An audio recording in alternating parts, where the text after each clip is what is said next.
Hey, welcome everybody. This is John Palmaducci, Dr. Speed Selling. This is Raging Verbalist number 255. If you can tell, I'm already charged up about this morning. I don't know why, but anyway, maybe too much decaf in my Bosco or something. Anyway, Raging Verbalist says comes up to you on Friday. This is Friday, and we go on YouTube and of course our Facebook group, which is the Position to Win book group. Check it out. Lots of cool stuff. But with me, as always, the person who plies me with the questions that you would ask if you were sitting across the table from me, probably, is the ever lovely Sandra. Welcome, Sandra. Hello, how are you doing? I'm charged up. This is I like this topic, and All right. yeah. So That's good. things are going great, and we have a gray overcast day, so we're gonna you know power through it. So That's right. All right. So we're talking about how to interview for success. So why is it so hard to be successful when you interview for a job?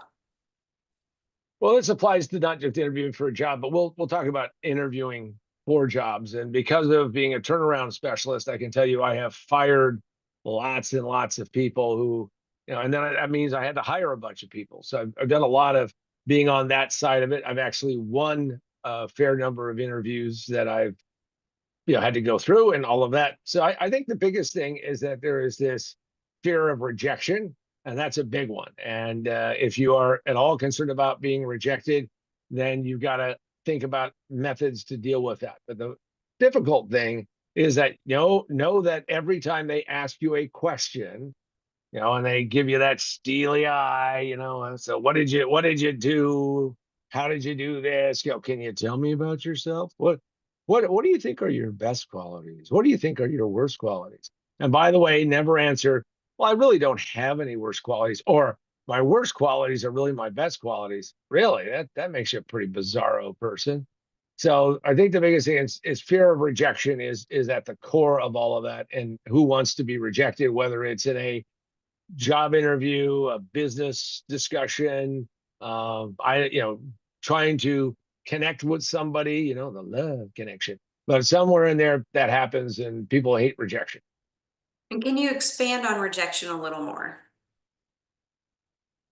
When somebody is really tied into themselves, who they are and what they're doing, and you're interviewing for this job, let's say they're interviewing a dozen people, the likelihood of them saying yes can be pretty low, and unless you have some kind of amazing credentials or something like that. So when that happens, you have to suppress this anger aspect of the human nature, because there's this fight or flight. Now you're stuck there because, I mean, unless you get up, and I've had people get up and get very upset when it didn't look like things were going to go well. And part of being interviewed is to put you in a stressful situation. I mean, I guess we could set it up where there's this, that zero gravity chair, and you sit back and they say, well, let's just talk and communicate. I mean, not in my world. So I think what happens is that stress turns to anger, and that anger means that you go from being a person that they may even want to think about hiring to a person where they go, wow, they have an angry streak. Don't want to see that around, and all of that. And I know you ran into that because at one point in time, for those of you who are Sandra fans, and I know there's some of you out there, you actually worked with trying to help people either get modeling gigs or acting gigs, and how did they react? I mean, well, actually, tell us a little bit about what that's like. And you go out there and you try to audition. It's an interview, and how many times do they say yes versus how many? They only pick one, right? They audition a lot. So how does that That's work? right. Yeah, so that realm is just full on rejection. You just have to get used to it. And it very much is like an interview process where they're asking you about yourself and kind of expand on this a little more, but then you actually get into like the talent part of it, where you have to do your monologue or, walk a little for them, bring a portfolio, that sort of thing. So, and then when I was helping to book people on jobs, there was a lot of people who were touchy with the rejection aspect of it. Like, why didn't you fight for me more? Or why couldn't they see that I was a good fit? And it's just, You just gotta get used to hearing that, like, oh, I'm sorry. There's something very specific the client is looking for, and either you didn't showcase that or you're just not quite what they had in mind. So it is frustrating all the way around. Hence it's not one of those things where you say, wow, I wish I was doing that every day and talking to people about this every day. So Exactly. Yeah. got it. Yeah, and I'll just give and this wasn't something I thought about before, but a business partner of mine, his sister who had worked for us was an actress, and a budding actress, and she had gotten some parts, and she was a rather large woman, and in fact decided that she needed for health reasons to lose weight, and she lost a bunch of weight. And they brought her in to read for a part, and the first thing they did when she walked through the door is they looked at her previous work and they went, who is this person? And she didn't get it, and it was really sad because they rejected. She was still really good, I think, at what she was doing, but they needed somebody who was this size, or they believed they did. Yeah, that can be a big part of it. So how can someone properly prepare for an interview?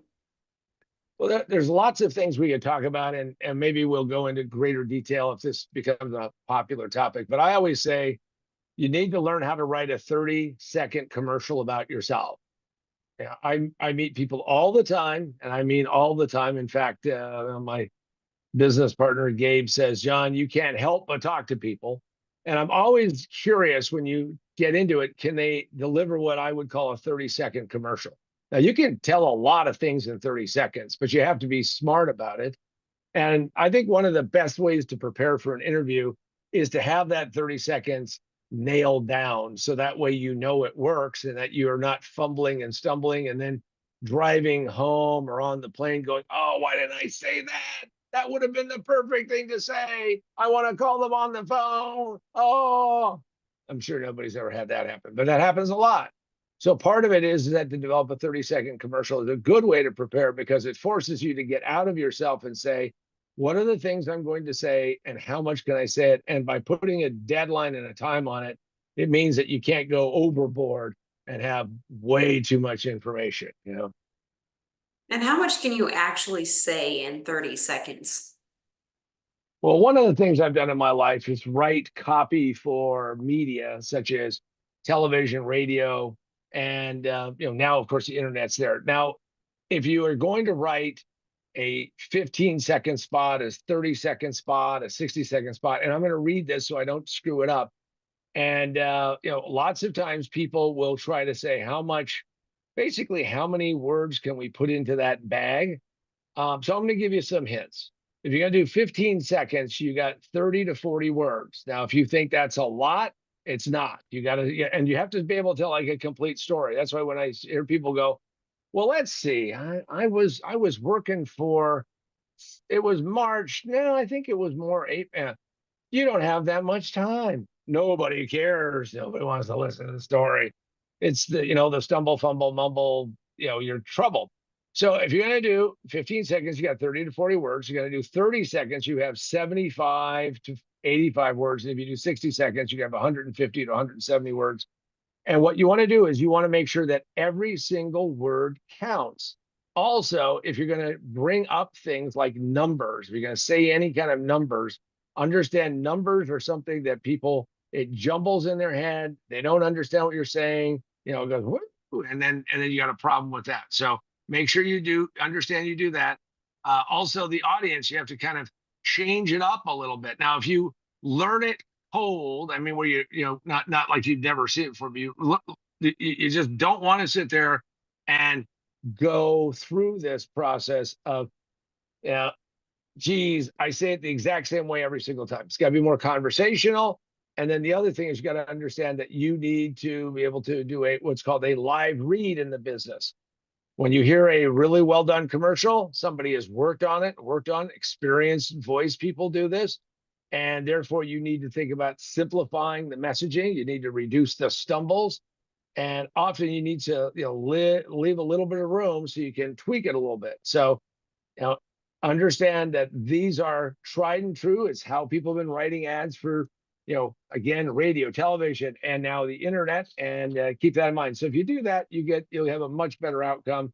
And my suggestion is that you don't start with 30 words. You don't start with 75 words. You don't start with 170 words.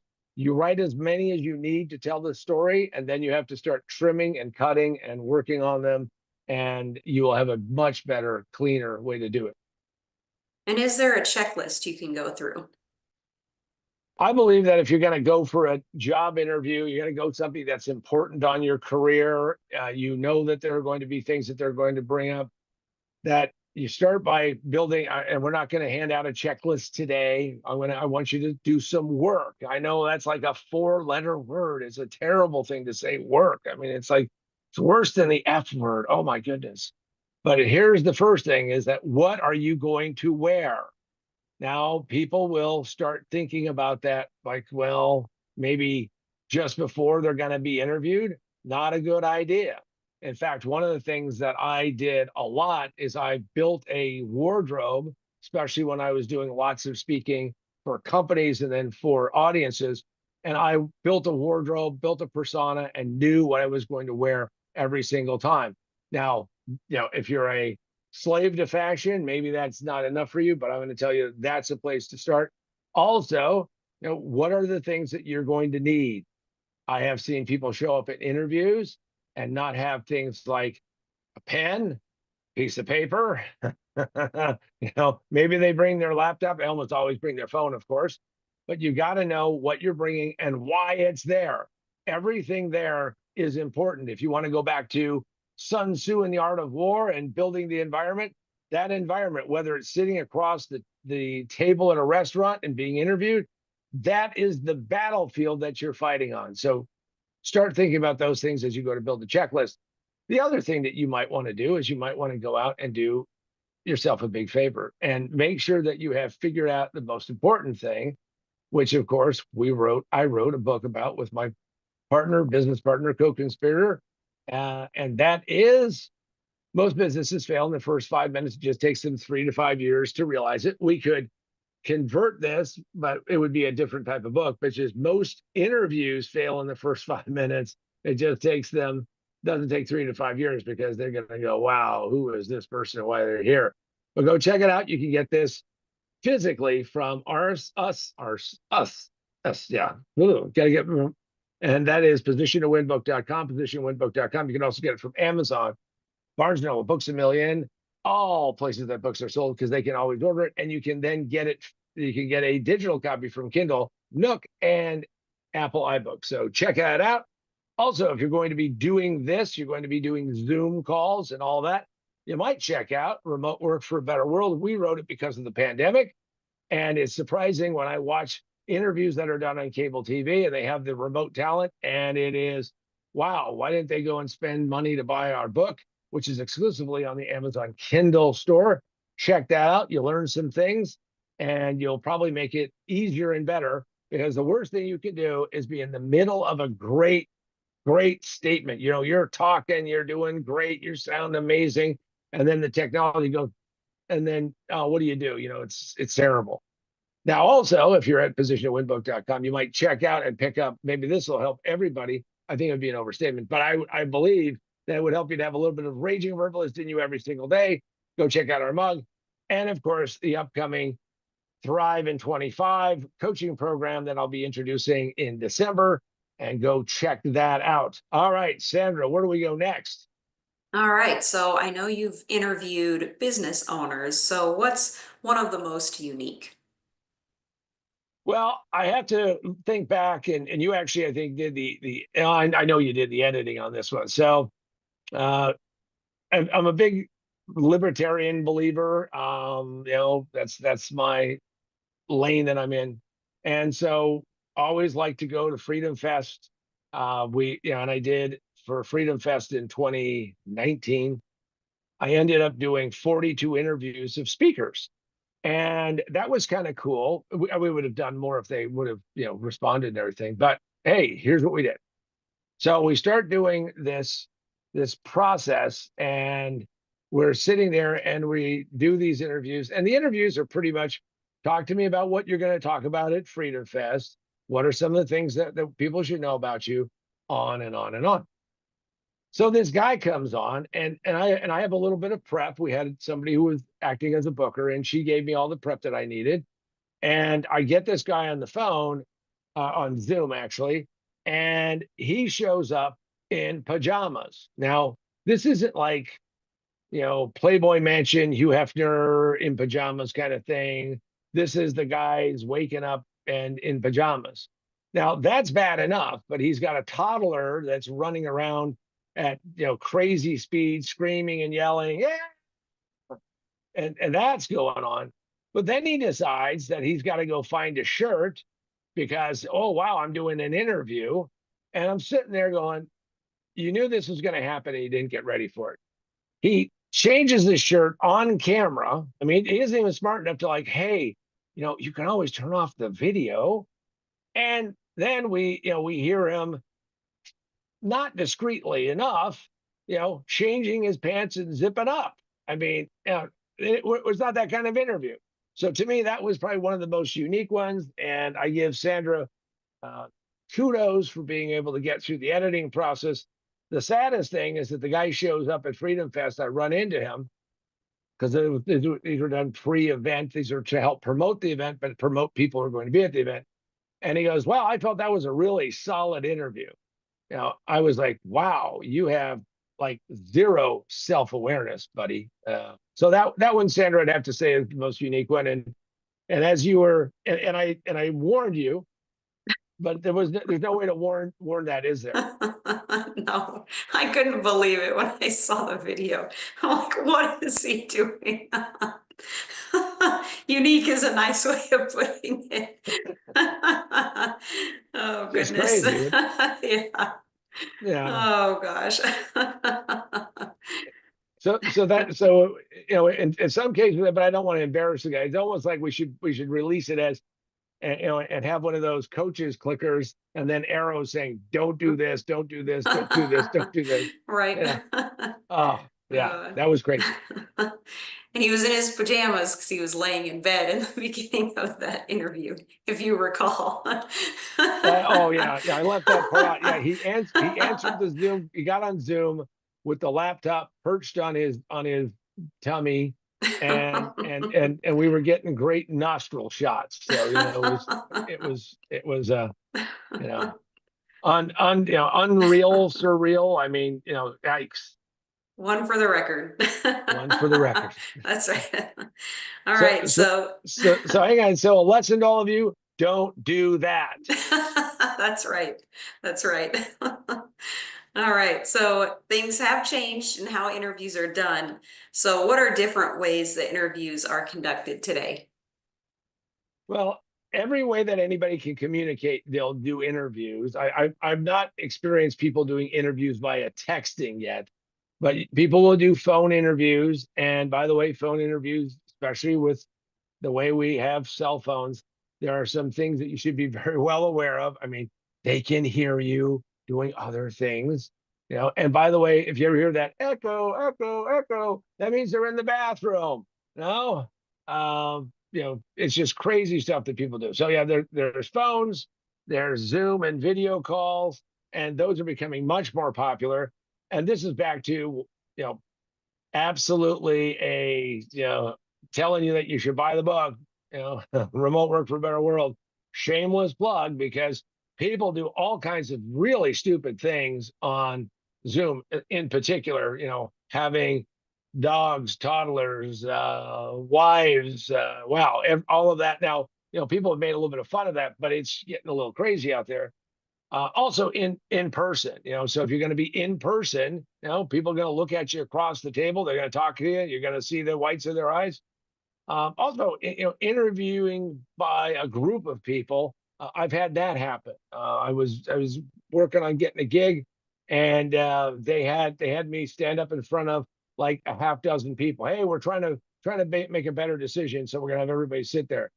Always a tough one, because now you're up on stage, so to speak, and all of that. So things have changed, and yet what hasn't changed is being organized, being precise, knowing what to say, how to say it, and more importantly, The most important thing is asking for the gig. If you don't do that, we should do a separate one just on that. But you need to be able to close. I know some people say, John, I want it to be so obvious that they're going to hire me. Listen, if you were that amazing, you probably wouldn't even be interviewing. They'd be talking to you in a different way. So make sure that you always ask them, hey, I want this job. I want this deal. Give it to me. And then can you share a success story? I can. So years ago, when I decided I was going to be a turnaround consultant, and that means more money. One of the things I did to get my first signature deal, and just so everybody understands what that means, signature deal is like you have a signature job that you have a signature deal that you close, you have a signature gig. So in this case, I was sitting there and they kept you talk about rejection. So they started with 12 consultants and they kept cutting us down. And they had essentially a recruiter, even though we were all going to be essentially consultants, but they had a recruiter who was trying to, sift and sort us out. So when they cut down to 7, I was number 8 and I had to sell myself back in. And when they cut down to 5, I was number 6. I had to sell myself back in. And then they jumped and they said, okay, we're down to the final 2. I wasn't in that. And I basically sold myself back in as number 3. You got to always talk to 3 people. So what I did was I said, I'm going to do this differently. And you have to go to corporate, $250 million a year company. And this is a very important gig for me and for them. They can't make the wrong decision. I can't lose this opportunity. And what I did, because and I would suggest this to everybody, is make sure that you have your agenda figured out what you want to do. And I had decided on the plane in that I was going to present to the team, to all those people that were going to be counting on me, their story, not my story, but their story. What was their story? Because I was going to have to go out and represent them to the world. And I said that to the VP I was going to be reporting to. I said, really, I'd like on that last day of the gauntlet interviews, I'd like to be able to come in and present the story of the company. I need about 30 minutes and let's talk about who should be in that meeting. And I got up and I presented for 30 solid minutes their story. And later on, when I got to speak to the CEO in greater depth, he said, we've never had anybody who's ever come in and presented our story to us. And you hadn't even started. He goes, how long had you been working on that? And I said, well, I took all the collateral material that I could get from you guys, because when they send you a little brief, a little thing, it's just that just doesn't mean a lot. But what happened is that I went and did that and got the gig, and it worked. It worked very well.